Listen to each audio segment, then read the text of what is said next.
Hello, everyone. Welcome back to another month of the Chichester Chats. It's me, Phil, Lilith, and of course, the man who makes it all possible, Mr. D.G. Chichester himself. Delighted to lend my name to this endeavor. So welcome to a sweltery month, at least I am. So I'm going to give you guys a challenge for this one, since you chose Punisher, Captain America, Blood and Glory, 3-issue series from the height of the 90s, one of my favorites.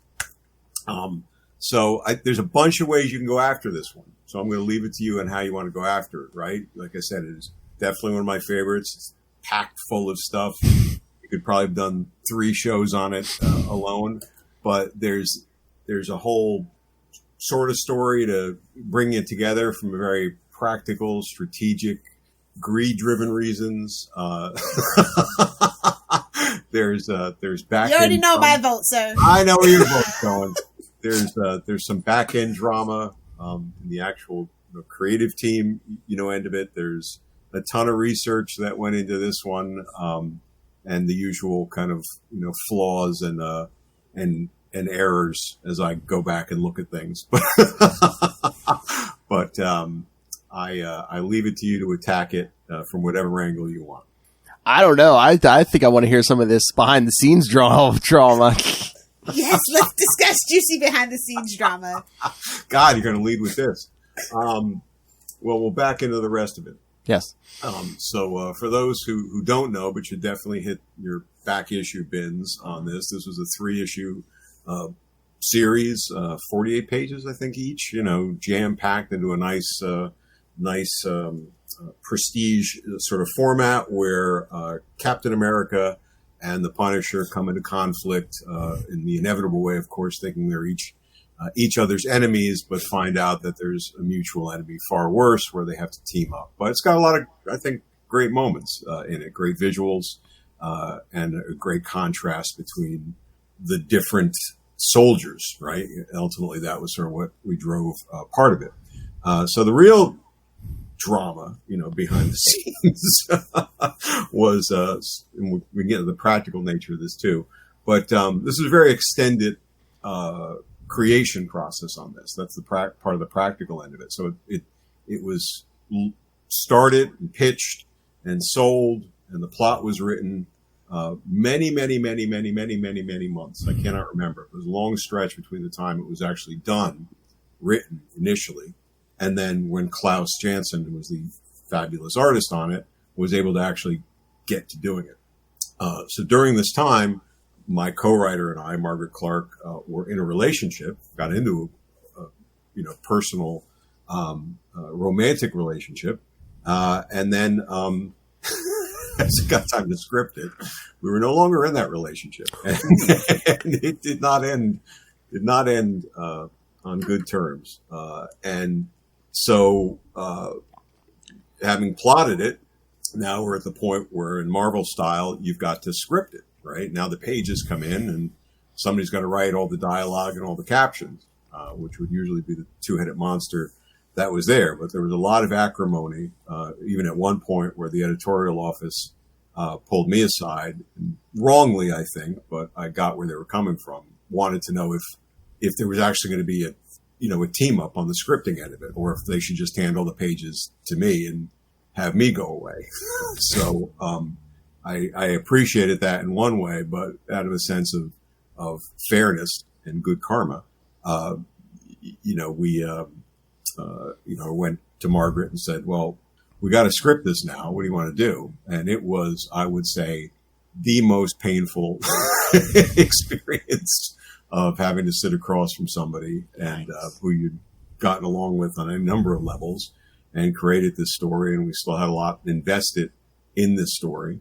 It was really complex and meaningful to think up all these incidents and really have to drag out every single line and go through, all right, what's he saying now? I don't agree with that. Whereas before it was a lot of, good friction back and forth. The friction was many different levels, many subtexts to the friction. But having said that, I go back and and read it, and I don't see any of that in it. I think it was just a matter of us being good professionals and letting the characters in the story really lead us along and finding many good points and things to bring forward. Some of that was in the plot as we'd write these things. We'd sometimes drop in lines of dialogue and say, "Oh, Cap's going to say this," or there's going to be a line like this. So you could certainly use that as a jumping off point. But man, I don't remember that in every single detail, but I do remember that being a slog and just hitting that final word and walking away. And it was tough. Be very selective about who you get into relationships with. Not that there was many positives to that, but you sometimes don't know where things are going to go, and then the situation you're going to be in like that. I would not recommend it. Maybe just don't mix business with pleasure, what you're saying. Yeah, that's my question. When you like the writing duel, and then like something happens, you're like, oh man. Right, but you can't predict human, things. Yeah. We started writing before we were in a relationship. It was a smart, strategic move on our part, where we were simpatico. We liked each other just as people, and we knew we shared common creative interests. And for whatever reason, neither one of us, I know for my reason, like I just didn't have the confidence. And I think from Margaret's point of view, she was not getting the respect pitching things in offices because frankly, she was a woman. And so we thought between the two of us, we would have a better go at pitching stories, right? I could be the male in the room and therefore, suddenly the ideas are good, even though they're her ideas.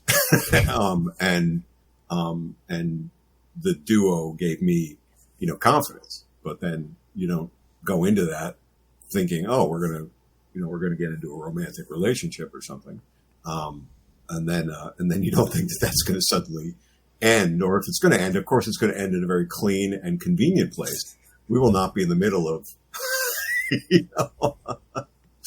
a massive, 100 and whatever 40 plus pages of comic book scripting that has to be accomplished. But that was the weird gap between it, right? We had written it here in a much different world, and then when it finally showed up, it was like, oh yeah.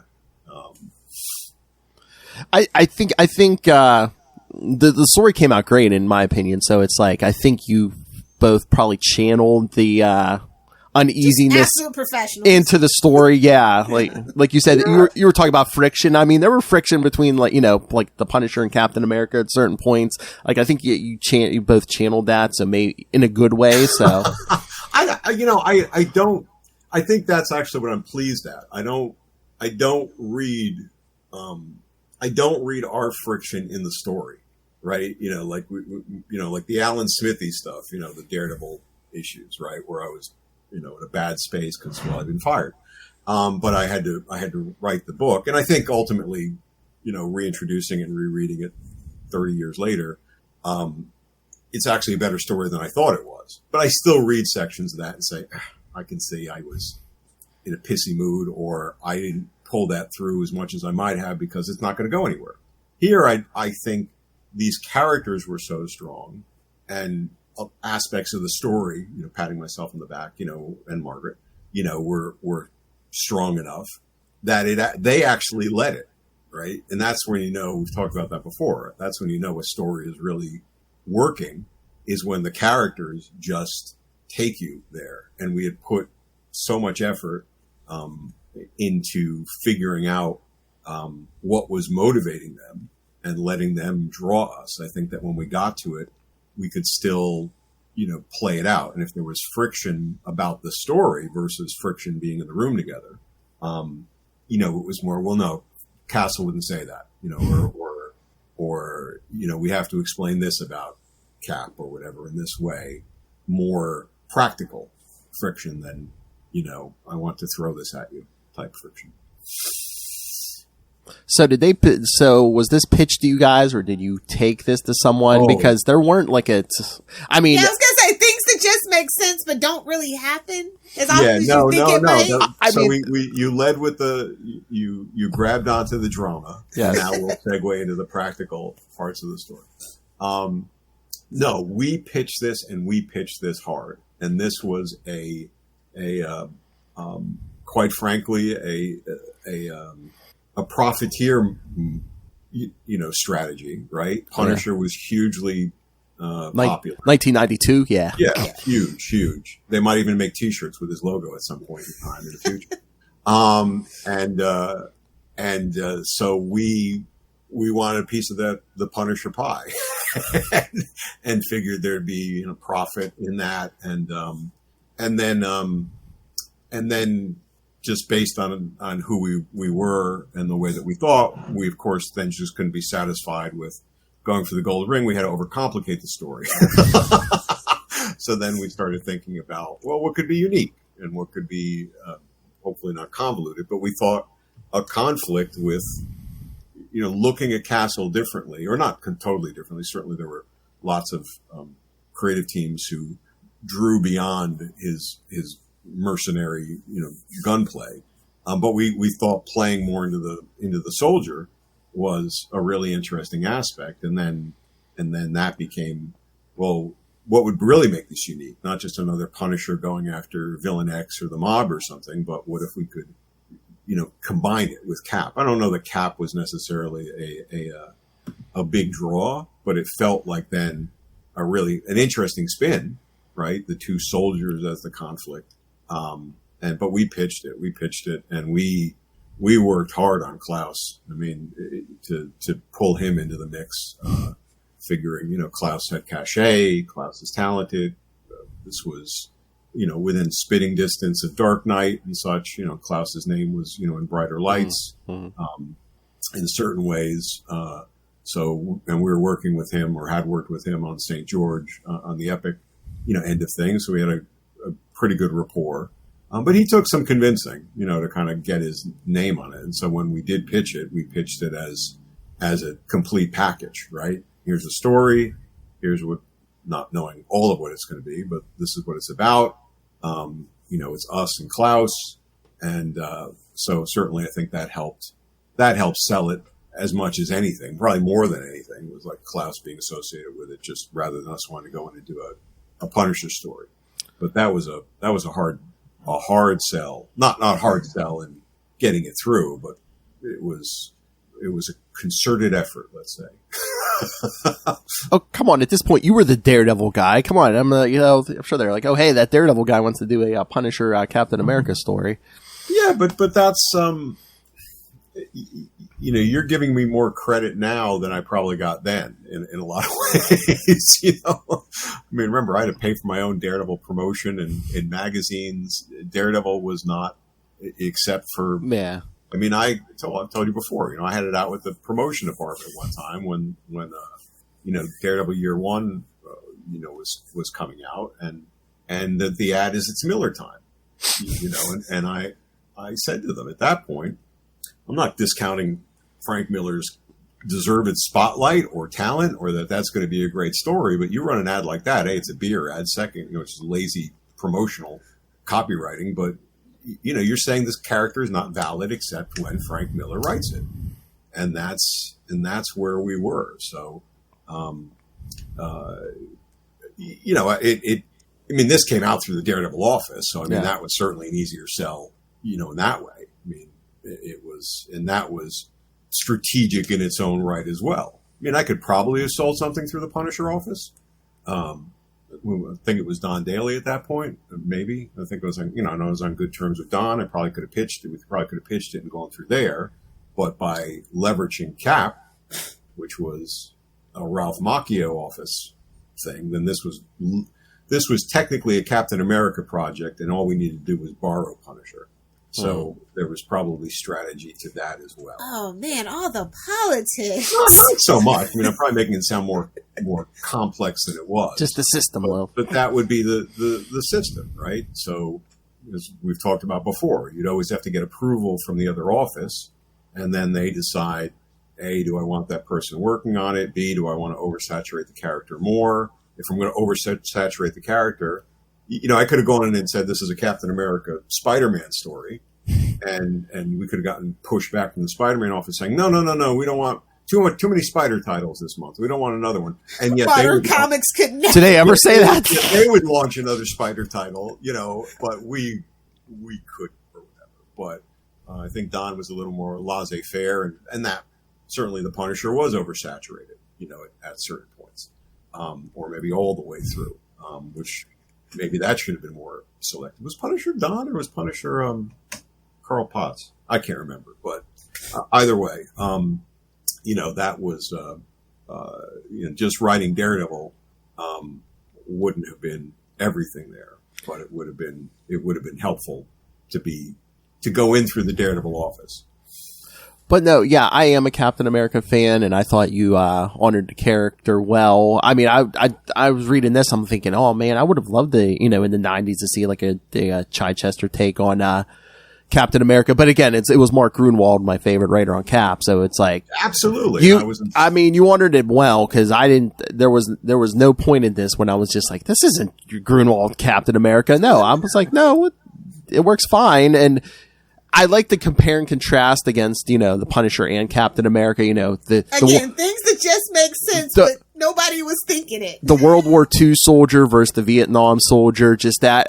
And again, as a Cap fan, it worked for me. You can ask this woman who's not so much of a Cap fan how she felt about it. And you guys are actually like the perfect deal. Yes, we are. Sort of like, in fact, the shield behind you, you got the darkness behind her over here, the darkness of her soul behind her. Yes, exactly. But yeah, I mean, if I could go back and go back with a little bit more sensibility, it would have been smart and creatively satisfying to sort of pitch more Cap projects. Right, Cap wasn't oversaturated. Definitely Gruenwald own Cap, and rightly so, but that didn't mean there couldn't be other Captain America related projects if you pitched them in the right way, and they went with it, because he was a character I really enjoyed. In fact, my new eyeglasses, which are coming in, have little Cap frames on them. Ooh. But don't give him ideas. His wife's gonna blame me. Send me that link. But it was that contrast that really drove us.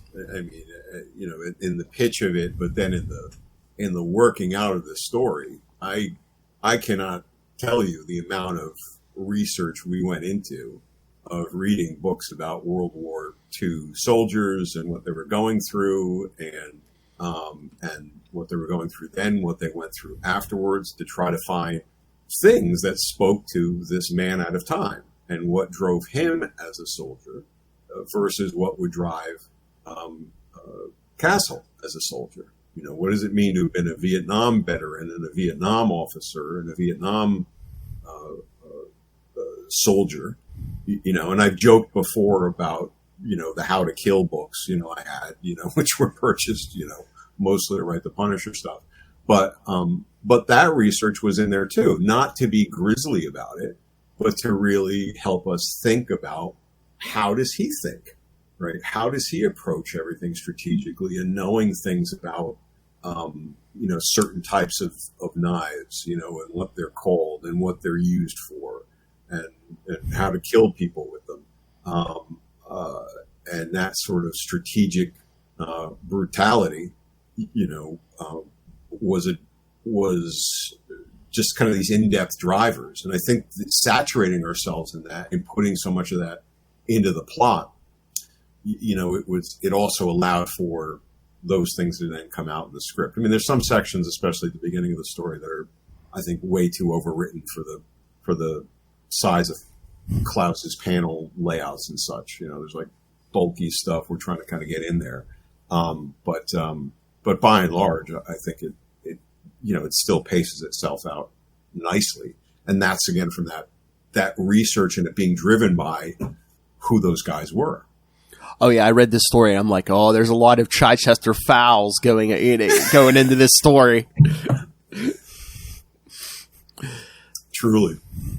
a lot of stuff. But again, like I said, you really honored the character again, especially that Grunwald era. Yeah, he was tolerable. I generally do not like Captain America. That's high praise from. That's high praise. No, I'm just saying, if you could say Captain America was tolerable, that's high praise from her.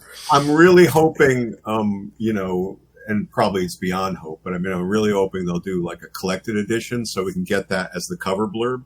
Oh, please. Hellfire, just like one of those little, like, I won't get a Stephen King, I won't get a, but if I could just get tolerable on the cover, that would be awesome. They made Cap tolerable. Captain America was ... tolerable. Little Hellfire, Capes and Lunatics. No. Oh, yes. And in terms of that research and like the moments, and I'm 90% sure this is true, but we didn't really keep score, even when we were on better terms, who came up with what bit. But I'm 90% sure, like, Margaret came up with the bit at the end, where they're at Arlington Cemetery, and that's sort of like the final scene between them. And then there was that coda that was really tracking even what the ritual at Arlington means, at the Tomb of the Unknown Soldier, which is, if you've never been to Arlington, is dedicated to the dead military who had never been identified. I mean, I think nowadays they can probably identify everybody, but that was always for the unknown one. There was a certain ritual, so many steps, so many moments waiting, so many turns, and it added up to a very particular meaning. And I think she pulled that out of her hat. That was something that we put in, which not only was just a great, to my mind, moment to end the story on and bringing those two together kind of around it or observing it. But I remember that being one of the, and I wish I'd kept it, but that was one of the best fan letters, I ever got, was a veteran like writing in, enjoying the story, but also respecting that we had respected that we had actually nailed what it meant and sort of demonstrated that. And it wasn't about pouring in like, oh, look, I got these obscure details. It just, again, felt very natural to the story. Oh, yeah. That's why I love your stories, because you can tell you've researched and you're knowledgeable in some of these things. And that's like last night we were talking to Jackson Lanning and Colin Kelly, who are on Captain America right now. Mm-hmm. And they're like, they're like, before we started this series, we read like every Captain America book ever. And it's like, oh, wow. Did you ask them if they read this one? No. No. They said, I just assumed, because they said every Captain America book. So. Every Captain America. Yeah. No. And I think that's important. If you're starting in on something, even if it's maybe not everyone, I don't know. But, certainly you want to understand the history, and you don't want to repeat what happened 18 months before you took over the book or go over things like that. But it does help you kind of create a beat of it. But I think also, what's your point of view and what are you bringing to any book? Yeah. And that's the research, I think, that is going to open up new doors. Because if you just research what went on, well, maybe you find that as a great jumping off point. Suddenly you're wondering, well, if Peter Parker's such a genius, why doesn't he open his own company, right? Dan Slott, boom. I mean, I thought it was like, to me, that was like, holy shit, yeah, that makes sense. Why hasn't somebody else jumped on that? Pete has ADHD, it's unaddressed. Yes, it's true, but, pick any tech, exactly. Tech giant. But you find those moments, but I think also where you think you want to go with the character is what leads you to some of the richer research. And that was easier with this too, researching the World War II soldier versus the... Did you talk to any actual soldiers, or was it just all like paper research? It was all paper written stuff. I wish I had that access or thought about finding that access. And nowadays, I mean, it would be easier, right, to jump on a Facebook, group about veterans, or send out something on Reddit and jump into it. Then it would have probably made sense to maybe knock on the door of the local veteran, the VA or something like that, and find that, way in. Certainly that would have been brilliant to do that, but it was more book reading, and really just book reading, because you didn't really have any access to anything beyond that. So it was piling up, Yeah, especially in regards to Vietnam at that time that you were writing the story. More has definitely come out, and you just feel so bad for those guys. Oh yeah, and there was plenty of harshness, there. I mean, there was great. There were at that point even, there were very honest, authentic, histories of Vietnam and in the real words of the soldiers. And I'm sure going back through all of Castle's, ruminations and condemnations and such, you will find more than one actual piece of dialogue or, a good chunk of it that we lifted from some soldier. And the same with Cap, right? In that story, there are some points of view on World War II and commitment and the ways that he looks at it that were directly inspired or directly lifted from those soldiers. Yeah, you have my mind churning. That's how I know this is a good story. I was thinking about this afterward. I'm like, because of sliding time, I don't know if we can even do Frank Castle in Vietnam anymore. He'd be an Afghanistan soldier, probably. Yeah. What do they do with him now? Right? It's Afghanistan now, It must be Afghanistan. I think they keep it kind of vague, but yeah, that's kind of the... I mean, we're always at war with somebody, so yeah. True. Yeah. But the significance of Vietnam, at least in this story, and I think where other people used him. Not that... Go ahead, Phil. I'm sorry. I was going to say, no, I was thinking, I was like, taking from the theme you did in this series, I was thinking, how interesting would it be is like if we kept him as a Vietnam soldier and then he comes home like a few days later, his family gets killed, and then we do the Captain America, we throw him into some kind of suspended animation and we wake him up however many years later, and then there's always that compare and contrast against him as Captain America. It's like, well, Steve Rogers came out of the ice and he was pretty, happy-go-lucky for a man at a time, but not Frank Castle. He came out as a man at a time, and it did not go well. Well, but I think that also gets to, I don't know if that would work in that exact way, and I think Lilith's point is probably better for that, where Afghanistan is, or something like that, is not the same type of shit war, but another type of shit war, right? Mm-hmm. And Cap is definitely idealized, right? Yeah. But within the pantheon of these type of heroes in this type of universe, it's not Soldier Boy, right? It's not the boys Soldier Boy bullshit. But I lean more toward that great line from, well, at this point I now call it the Captain America and the Winter Soldier instead of the Falcon.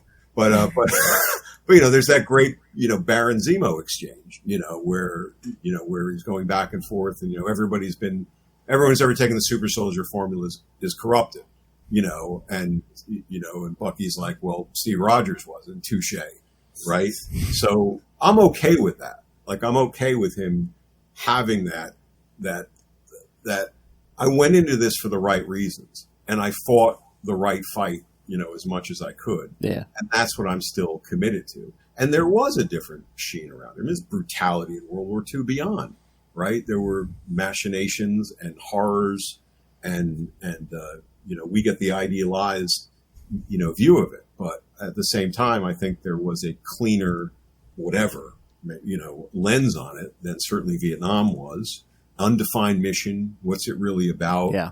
You abandon them, in on the battlefield as well as when they kind of came back.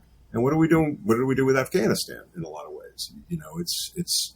Thank you for your service, but don't even think about using the VA. Right. I don't even say that to people. It's like, oh, you're a veteran. Yeah. Thank you for your service. Not that I don't respect it, but it's like, what does that even mean? They don't. Yeah. It's this hollow thing, and they were sent over, equipment stolen from them, given to the mercenaries. You can go on and on and on, and the PTSD and everything else that kind of comes with it. So I think a Castle has to be in the moment where he is of a generation, as opposed to trying to force. And unfortunately, it looks like we repeat the systems, or the failures in that way. So to me, Castle is of the moment, whereas Cap is out of time in a way.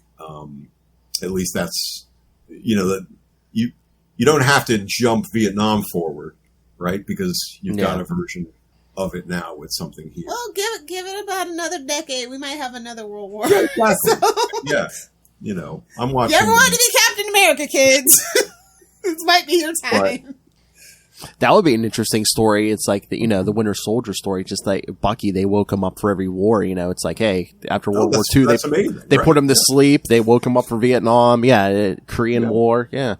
Yeah, and he's just like these flashes of whatever, But absolutely, it's a terrific story as a comic and the movie, stands.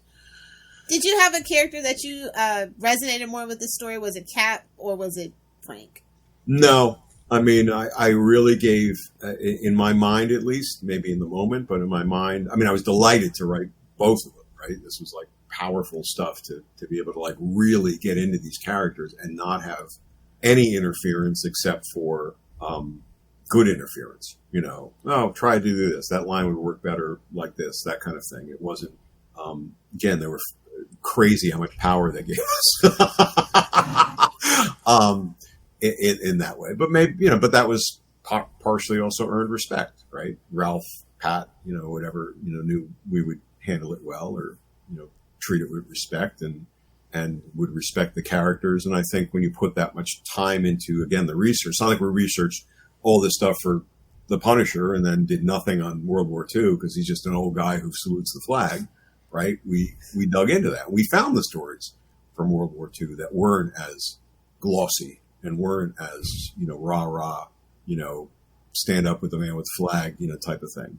And that incorporates some of it. And I think that also overtly or covertly, allows him to come to respect Castle more. And Castle then comes to look at Cap a little bit differently than you're just the rah-rah Boy Scout. You're not acknowledging what they did to us and all that kind of shit. Which gets to the end, again, Captain, that type of thing. I mean, he's got to give Captain America some respect. He shot him and he still got back on. That's right. And I shot Captain America first. So I think that, it happened later and for on. That, I was there first. It's like when they blew up Stanford in Civil War where I live, the town I live. They made such a big deal of that. I wrote a letter to the newspaper. I fucked up Stanford first and Terror Incorporated. So there you go. I don't think they printed that letter. And then man before my time. Let me put it that way. And of course, Modern Comics Could Never, I got a surprise because this was the first time I read this. So of course, I was like, oh, hey, Terror shows up. Awesome. Yes. Well, you've done this perfect segue of every moment I set up front. So props to you. I love Terror, obviously. But I think that was the big cheat in this story. Maybe, I hope it doesn't come across that way as a read, but we had written ourselves into a corner. Even on the plot, and we were hugely influenced clearly by what was going on in the day with the government scandals and the Iran Contras and losing more respect for the government. And what are they doing behind the scenes and cartels and arms deals? As well as Tom Clancy like political thrillers. That clearly is a big inspiration of this whole thing.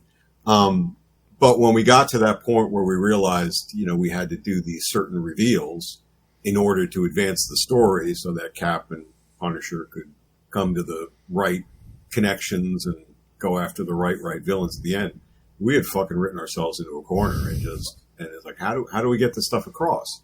And he became the easy cheat, guy who could pick up the body part that's got the coded information inside it and decides to trade off. I mean, it works in the sense of, that's who he was in the Marvel universe and should have stayed in how he functions, as opposed to dressing up in a purple Deadpool costume. But I said that out loud because there's a microphone here. But it felt like a cheat to us, but we had no other solution. We had to get it done. And I think he's an icky, disreputable character who nobody wants to deal with in representing both what he looks like and how he deals and trades favors, for later payoff. And in that way, just like actually, in real life. Well, and actually, as I'm talking it through now, it actually works really well as a subtext because it is part of that whole back channel dealing and scandal that is sort of at the heart of the, the armed all intelligent agencies, right? But we didn't plan it that way. He came in because it's okay. Let them think. How are we going to get out of this corner? And it's like, we got a guy we created. We can do whatever we want with him. And of course, then it was great because then Klaus got to come back in and draw him because Klaus had created the character with us back in the Shadowline days before he was Terror. He was Shrek. So that was a little bit of a fun, return to form. Oh no, I think it worked for the story, and again, it's 1992, like you were saying. You're so harsh on yourself, Gigi, honestly. You got to make your own promotion for your character, so it's like, hey, it works for the story. But it doesn't even feel like, I need a shekel. Like, sometimes you see a character like, they needed the shekel. Not this time. It felt to me, it's like, hey, I need a character here. Oh, hey, let me bring my character in. Yeah, no. But if we had, he definitely works. You're reading it without that history or backstory, and so it's working for you, and then just talking. And then being a 90s kid and the government's absolute trash, and then now he becomes a subtext I didn't even realize. And sometimes you do things like that. I am brilliant. Sometimes like that. I made it when I was in film school, and this goes back 1,000 years. But when I was in film school, I had this fabulous teacher, but she was, I realized she was a fabulous teacher, But at first, I thought she was way too artistic, right? Everything had to have meaning. Everything had to have this. I was coming from the Spielberg, Lucas influence of things. Not that those films don't have meaning, but they're a little bit more commercial. And so we got to this point where we were supposed to make an art film, right? An enchant de lou, type of thing. And I said, fuck it, I'm going to make the most obscure thing with just weird angles and and ridiculous dialogue and Wait, did you write The Room? Yeah. Guy holding up an orange and saying, I am this orange, and all these kind of weird, just strange things. And I'm laughing through it. I'm saying, I'm going to show her. And I realized by the time I'd finished it, it was actually this horror show of my recent breakup, of I'm sensing a theme this month, kids. The theme, yeah, but it was, the point was I tried so hard to make it about nothing, and it became about something. So welcome to Seinfeld, Jerry. But it was just, I think, the same thing here. Even the way because we were so immersed in an enriched world, even pulling in Terror as a Deus ex machina in a way, he served the right purpose in the right way. Oh yeah. I'm not taking us too far off track, but I got a bunch of back issues the other week, and Terror made some random appearance. It was like a crossover, but it was a Silver Sable issue. I'm like, wait a minute, I don't think Chichester wrote Silver Sable, but it wasn't Chichester, so who was it writing Terror and Silver Sable? Gregory Wright. Gregory Wright, yeah. So I'm like, if it's not one, it's the other. Yeah, no. That's actually a tryover, with Luke Cage. Yes. So that was me, Greg, and Marcus McLaurin, sitting down and saying, let's do a crossover and try to get promotion to boost all of our books. Yeah. In this crossover way. So we came up with this. Yes. Because they were all mercenaries, right? Mm-hmm. Terror, Sable, and Luke Cage, yeah. And Hero for Hire Way were all mercenary-like in different ways. And we said, this would be fun. We'll play in a mercenary story. And then, came up with this sexually deviant villain, which nobody realized what the hell we were doing until well into the story. But we've got a giant demon character named Priapus who's basically looking for a giant phallic symbol through the whole storyline. But I don't know where our heads were at. I think we'd all been too involved in the Clive Barker role for too long. But oh yeah, we might have to cover that someday. That reference. I understood that reference exactly. But those all cross over. Yeah. So that's why he jumped, and that was a great instance of three friends and people professionally respect each other, just figuring out the baton tosses and not worrying at all about what was going to happen. You're going to get Marcus, you get Terror here. I trust you're going to do whatever you're going to do with him. I'm going to get Luke Cage here, and you're going to trust what I'm going to do with them. And so that was a ball. And Greg, I remember saying, I never realized how much fun this guy was to write, because, he liked what I was doing. He had never written them. Yeah. So, just actually write him, he was like having a ball, I think, even to the disservice of Sable, because he was just throwing him in so much. But yeah, no, this Punisher Captain America story, again, it's good, and there were so many moving parts. I mean, this thing could have gone wrong, but no, it's brilliant because, again, just the interaction between Frank Castle and Captain America, that would be a story unto itself. But you have the government conspiracy. Again, we're bringing terror in, but it just all works. Yes, thank you. I mean, we worked really hard on this, really. Oh, hard, you could tell. To make it work. I think it could have been. I know we could have streamlined the government conspiracy storyline more. I always go back to that Tom DeFalco advice he had given me when I was doing Fall from Grace, and I had this whole convoluted way of introducing the viral agent, for the about face, and I had the whole thing in the subway, and he was like, "Hey, just put it in the warehouse and have somebody break into the warehouse." And I remember at the time saying, and he's just like undermining the story. And of course, I kept to what I wanted to do, but I think in retrospect, Tom was right. And I know in retrospect, Tom was right. I could have done more with the warehouse, but and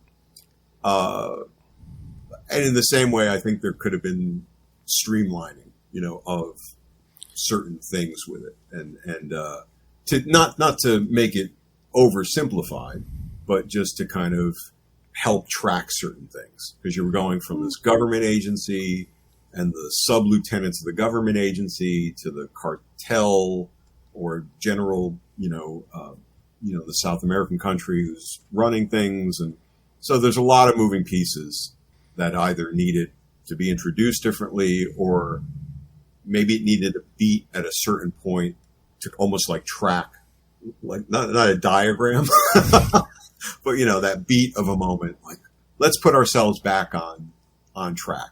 If you could have done like the brilliant, you guys Stranger Things fans? I am. But I mean, I thought I just love that show, and I love the way that they suddenly managed to pull all these disparate characters and create this escalating tension.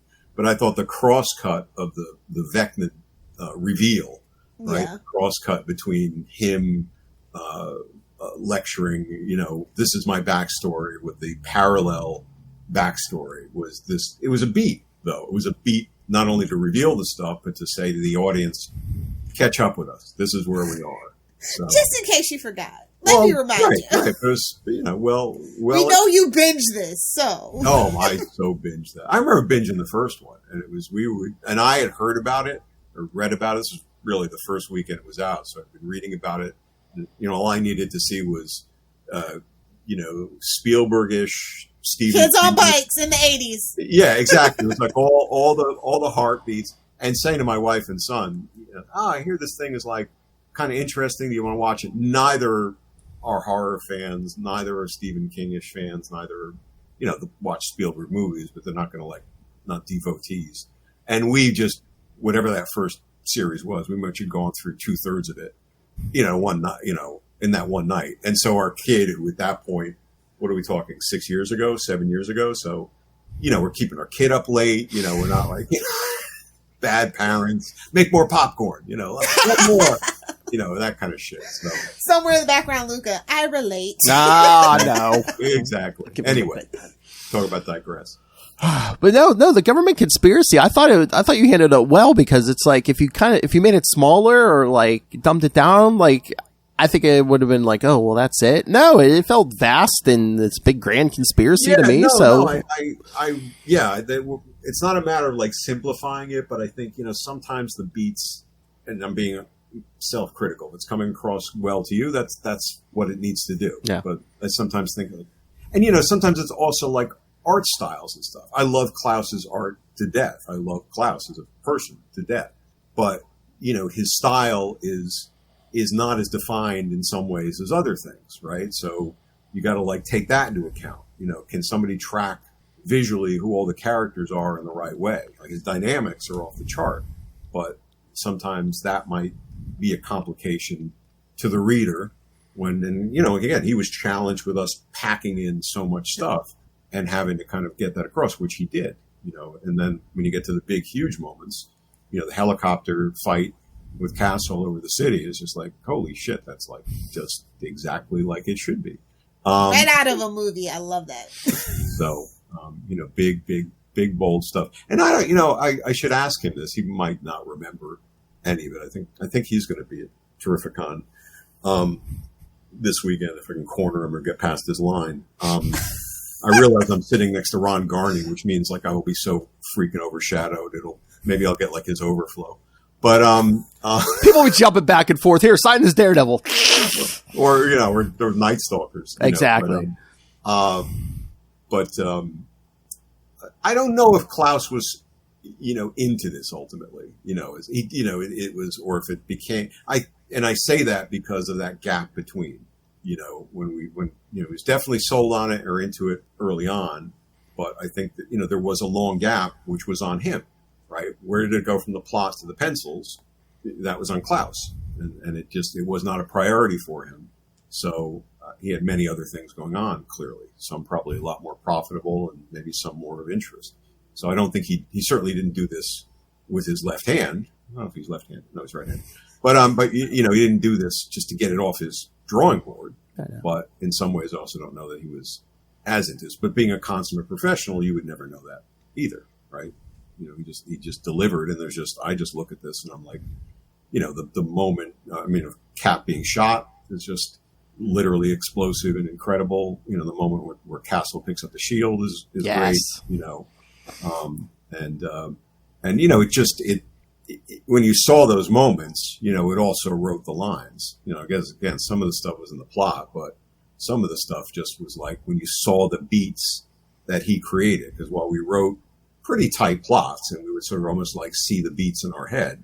Like Klaus was responsible for opening up or closing in, on that subway fight. And there's, folks who haven't read it, you need to go find it. But there's a, I think. Is it on the app, Phil? Oh, this one, yeah, it's on the app. Is it? Yes. Oh, awesome. Yeah, Marvel Unlimited. Yep. But then get it there. But there's a pretty intense subway fight where Castle like grabs onto a piece of glass, and just to hold it, he's like literally letting it cut into his own skin to use it as a knife, and just the beats of dialogue there, came from that, right? I remember showing my kid. I don't think he's ever read this. I don't know if he's read any of my stuff. He knows I've done it and he likes that, but I don't think he sat down and read it. But I remember after the Bernthal Punisher came out and the brutality of that, I remember showing him a couple of sequences from this book, just to kind of say, I played in that space. I think my favorite Punisher, killing guys, the scene from this issue is, or from the last issue is, I'm like, of course Punisher would put a bomb under that shield because you're not going to hurt that shield, but right. If you could send it, this indestructible piece of metal flying at guys, oh yeah, Frank's going to do that. Yeah. It's just, and that in its own way is there's subtext to that of that, we didn't sit down and say, oh, we're such literate writers, we're going to introduce all this subtext. But I think, and again, maybe patting ourselves on the back, but I think because we poured so much into it and we did the research and we wanted it to be good, that thinking of moments like that, well, in our heads, it was just like, yeah, well, you're going to give the Punisher, the shield, and you're going to have the contrast between the skull and the American flag and that kind of stuff, and seeing that vision. Little did you know. But it also becomes, subtextually, it becomes there's a trend, not total transition, but there's something about Castle doing that, right? It becomes an acceptance of the things that he had rejected before. It's saying, I will use this now, or because he could have just gotten the hell out of there, yeah, or blown up the whole thing if he still had a beef with Cap and just killed everybody, including Cap. He's certainly capable of that. But now I'm going to go back in. I'm going to rescue the other soldier, right? Yeah. There's almost a little bit of that MIA, aspect to it. I wish we were smart enough to. We were smart enough to put it in the story, but not smart. But we didn't outpace our smarts by, saying, yes, we're going to make sure we shove this subtext in people's faces. It just was there. Well, I think it was a visual thing for Frank Castle, that shield. It's just like, oh, hey, yeah, we don't do things the same way, but we do have stuff in common. We were both soldiers fighting for this country. Yeah, exactly. Don't worry. I got it. I'm not that smart, and I got it. So yeah, But I mean, I'm saying no. It just I don't. We didn't sit there and say this is why we're doing this. Yeah. But because it was packed full of all this, the ingredients were there to make it happen. And that again gets back, I believe, very firmly in the creative muse or whatever. The characters ultimately speak to you, right? They tell you what to do, and they tell you how to treat them if they're good characters, and you sort of set up the situation, for that. Like this is all metaphysical, but it's like I've come to believe like Terror as a character just told me what to do at a certain point.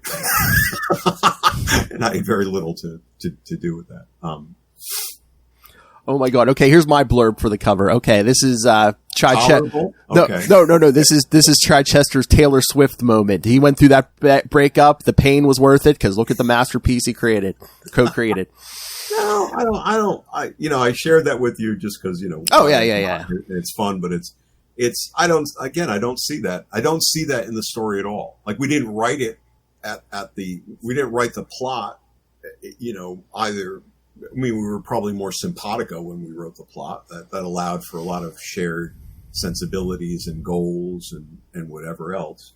And knowing, we were going to invest all this time into it, but it was again about the characters, right? And the breakup part of it, I don't think it influenced anything. Like there's no like "fuck you, Dan" or "fuck you, Margaret" lines in there, or "screw you, I'm not going to put that in." And this was the part that was hard, right? As there isn't any emotional breakup or whatever, but it was sitting there with that ire or hurt or betrayal or whatever else was going on back here.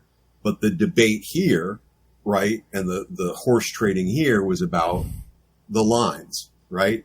What does Castle need to say? How is he going to say it, right? And that, you're almost forcing yourself to be colder and focus in on this and ignore all this, back here. And I think that none of that comes through. Like it wasn't written in that. I know what you're saying, and I like that. I think any tension was funneled into the plot perfectly, because at least 2/3 of this story the two main characters are at odds with each other. So right, but that was everybody's always at odds with Frank, though. So to be fair, Frank's at odds with Frank, and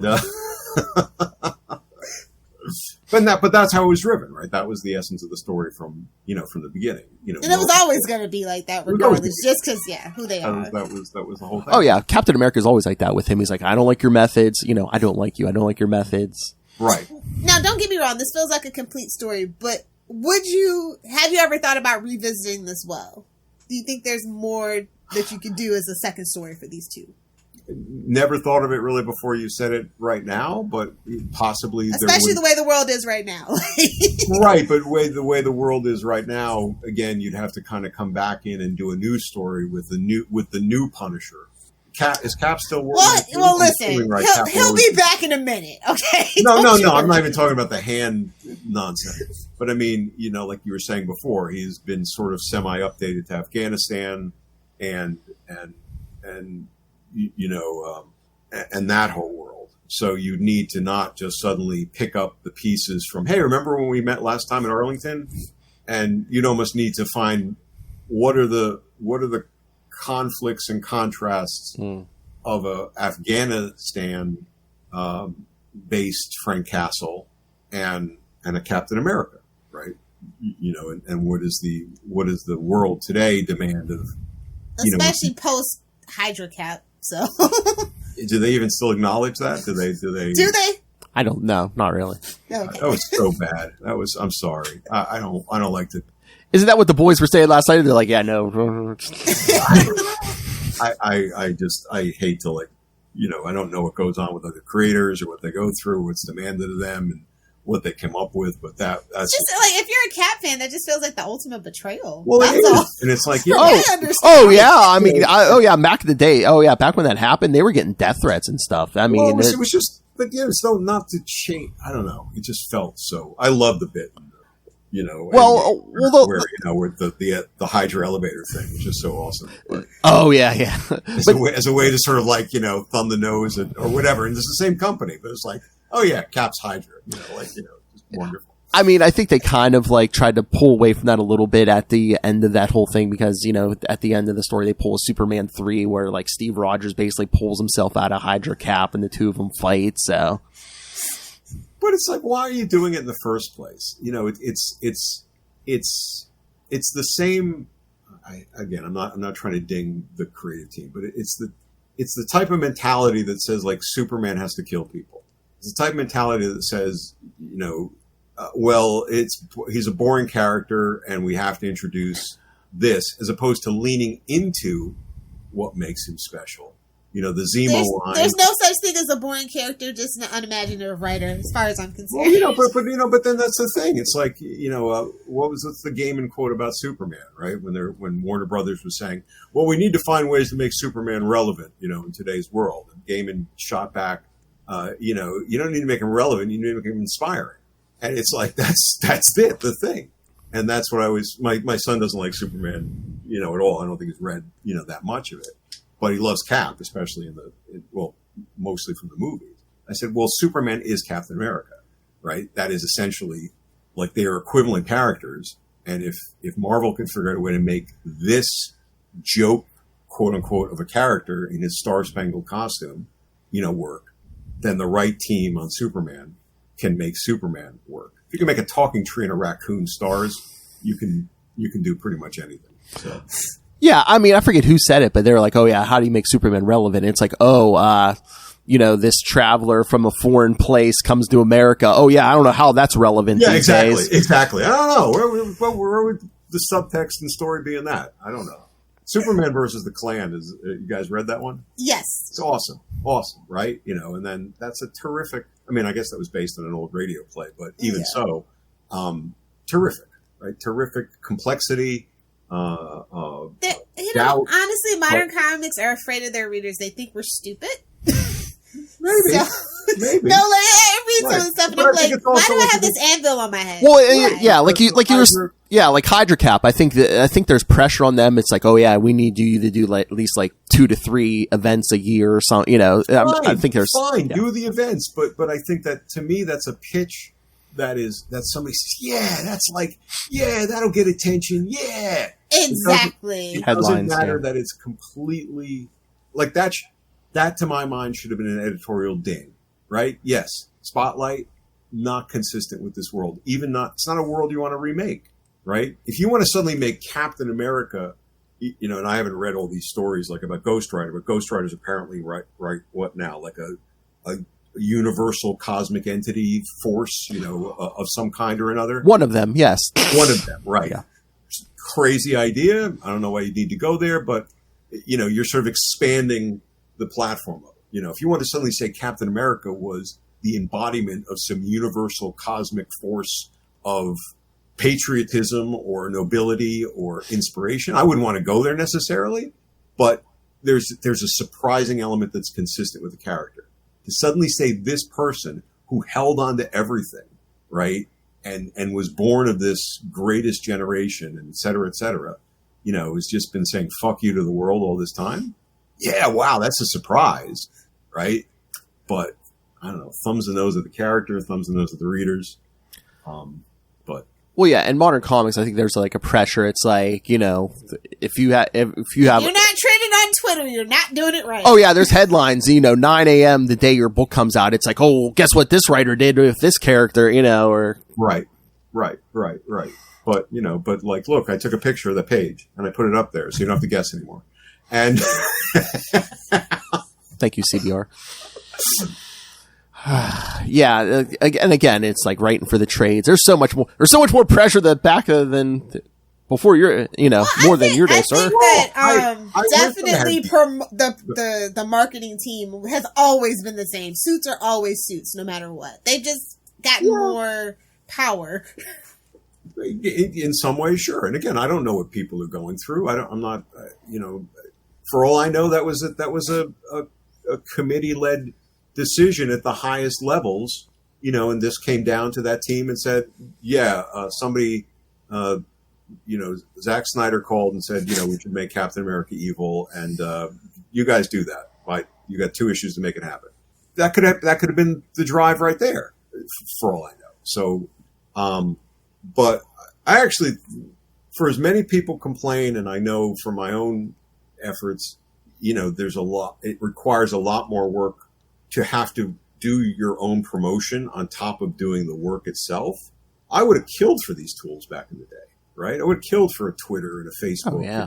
Ability to make videos. I mean, I've told you guys before, me and Scott paid for promotion, through a publicist, to get articles about Fall from Grace in trades because I couldn't get anything out of Marvel. I couldn't beg, borrow, or steal a thing. And then when I did get a couple articles, they were sort of like, they're changing Daredevil again. There's going to be a new costume, and Matt Murdock's going to lose his life. Snore, we've been here before. It's like, oh, okay, well, thanks. And so at least you can control the story and the flow of it more, but it does require more effort. And I could totally get creators who are, I just want to write or I just want to draw. I'd like that too. But yeah. I know. Water comic. No, it's just it amazes me how the more things change, the more they kind of stay the same. Yeah, it's just different platforms. But I mean, this would have been. I mean, I think this is a very rich story here, and I'm really proud of it.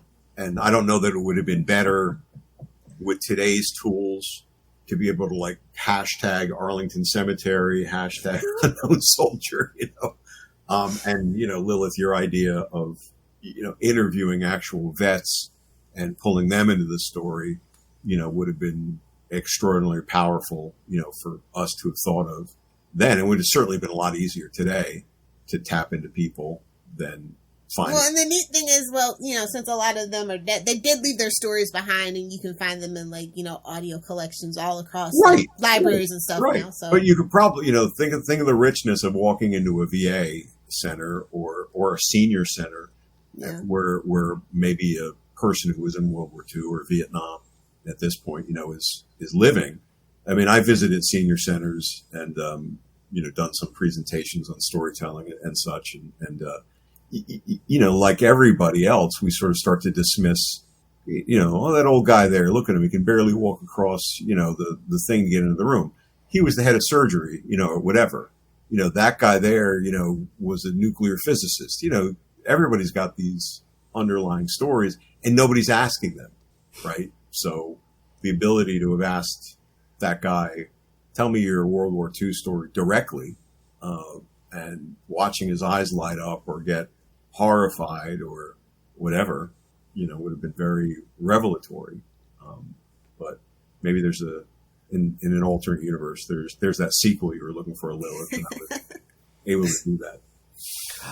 And again, was this series hyped? Did you get a lot of promotion for this? Because I don't remember a ton of promotion for this. And again, it's The Punisher in 1992. You think they'd be hyping the hell out of this? I mean, that gets back to the the strategic reason for doing it in the first place. Right? We want a piece of the Punisher pie. Yeah, and this is going to be it. We're going to cash in a little. Do a good story and cash in a little bit. And Phil, I don't remember any at all. I don't remember any promotion, and I don't remember even any royalty or incentives. They're incentives, not royalties. Check on this at all. And we thought this was going to be. I mean, I think it sold okay, but I don't think it hit the numbers. It was a premium format. It was a little bit more expensive, but not crazy expensive by the day standards.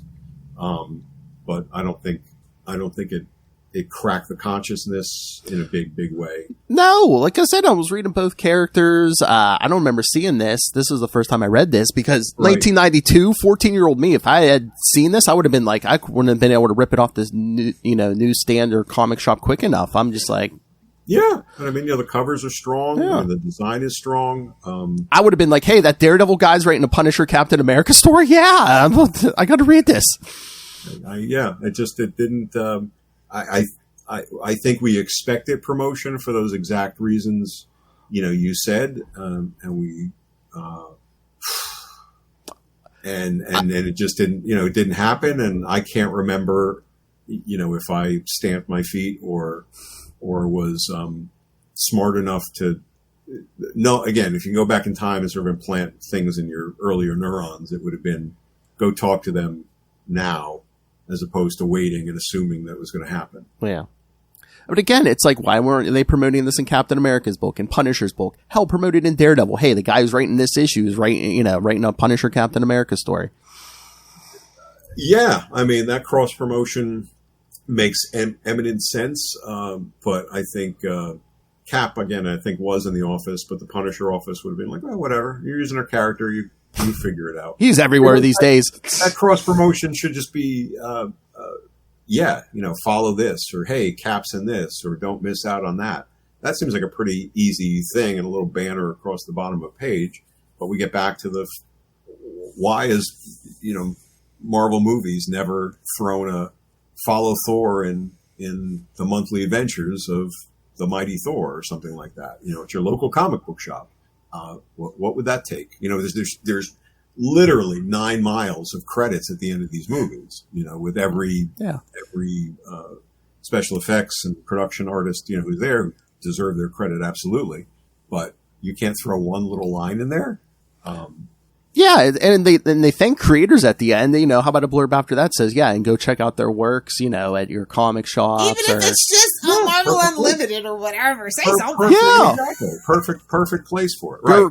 Go read the stories that inspired this movie, on Marvel Unlimited, or yeah. Right. Read more Captain America stories but who knows? I mean, to me, there's no reason not to do it. Even the logical reason of, they don't want to create contradictions in, phase 4 storytelling, and why is Kamala Ms. Marvel this way in the show, but she's got stretchy powers over here in the comic? I'm confused. Really? Come on. I think today's audience can either decide for themselves if they track or they reject. Right? I don't like the stretchy one. I'm going to stick with the Crystal Girl, or I really like the stretchy one. All of a sudden I'm going to go read more about her.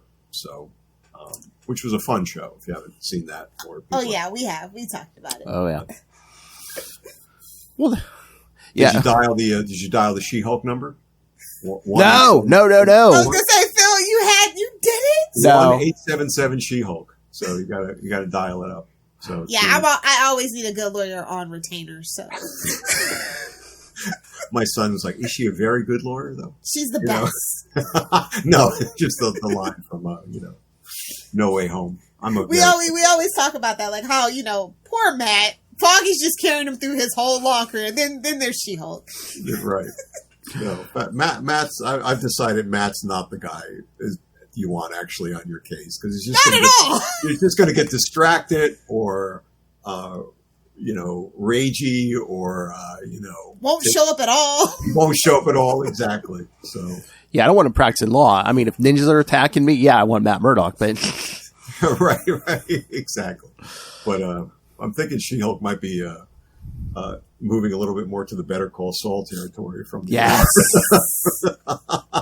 She might be that kind of lawyer, Oh, this is the man, Lilith. As I've said, the best kind of lawyer. Well, criminal. You don't want a criminal lawyer. You want a criminal lawyer. This is the man we need writing that story. Remember, we said we need like a Matt Murdock story where he's like more like a Better Call Saul lawyer. Oh yeah, Foggy won't let him though. That's the whole thing. Foggy's like his saving grace. He keeps him from just. I don't know. I don't know if Matt would ever do that. I think Matt's on the up and up in my mind. And if he was just committed to it, he'd be a great lawyer. But he's got all of his issues, right? Maybe even just like it's not even that he's a criminal lawyer. It's just like the case seems like that, but it's always the kingpin behind every single issue his client has. It's like, I knew it. Well, if only somebody would take down the kingpin. But, he just keeps popping back up like a damn weed, I tell you. All right. So should we let this man go, Lilith? Absolutely. Let him enjoy his Saturday. Thank you so much. We wish you Thank safe you, guys. travels. This was And a we lot look of forward fun. to your post from Terrificon. Yes.